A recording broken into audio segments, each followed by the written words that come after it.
बिस्मिल्लाहिर्रहमानिर्रहीम। ये दादा 27 दिसंबर अचण वारी आहे। मोहतरमा शहीद मोहतरमा बेनज़ीर भुट्टो साहिबा जी 14वीं वरसी असां मल्हाईंदासीं।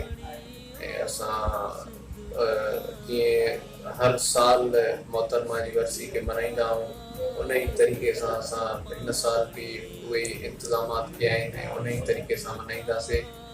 छो जो भला मोहतरमा शहीद राणी हिकिड़ी लीडर हुई, न सिर्फ़ु पाकिस्तान जी पर हिकिड़ी दुनिया लेवल ते हिकिड़ी वॾी लीडर हुई जेकी फर्स्ट लेडीज़ प्राइम मिनिस्टर हुई एशिया जी। ऐं उन्हनि जूं वॾियूं क़ुर्बानियूं रहियूं आहिनि हिन मुल्क जे लाइ, पाकिस्तान जे लाइ वॾियूं उन्हनि जूं ख़िदमात रहियूं आहिनि।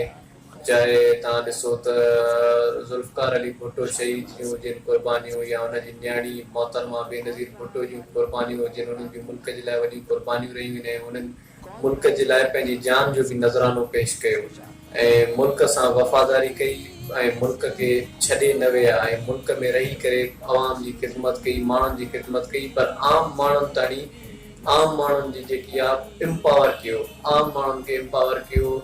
तव्हां ॾिसी सघो था त ज़ुल्फ़कार अली भुट्टो खां बाद जेकी वरी मोहतरमा वारे टाइम में जेकी MRD तहरीक थी, MRD तहरीक में बि खोड़ जेका बि पीपल्स पार्टी जा माण्हू हुया उन्हनि खे गिरफ़्तार कयो वियो, क़ैद कयो वियो। ख़ुदि मोहतरमा बेनज़ीर भुट्टो साहिबा खे क़ैद कयो वियो ऐं उनखे अलाए केतिरो अरसो जेल में रखियो वियो। पर उनजे बावजूद बि उन्हनि हर हिकु शइ पंहिंजे मथां बर्दाश्त कई, पर हिन मुल्क खे न छॾियो ऐं हिन मुल्क जी ख़िदमत कई ऐं उन में उन्हनि पंहिंजी जान जो बि नज़रानो ॾेई छॾियो।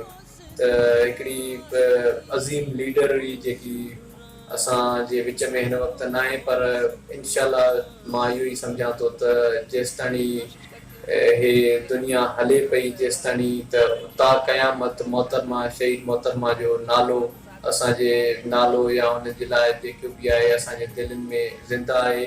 अॼु बि उन्हनि जी जेके बि थियनि था 27 दिसंबर ते असां हुनजी वरसी मल्हायूं था, त तव्हां ॾिसो त डे बाय डे माण्हुनि में इज़ाफ़ो थींदो वञे थो ऐं डे बाय डे माण्हुनि में पंहिंजो वाध थिए थी ऐं पुरज़ोर अंदाज़ सां असां हुननि जी वरसी मल्हायूं पिया।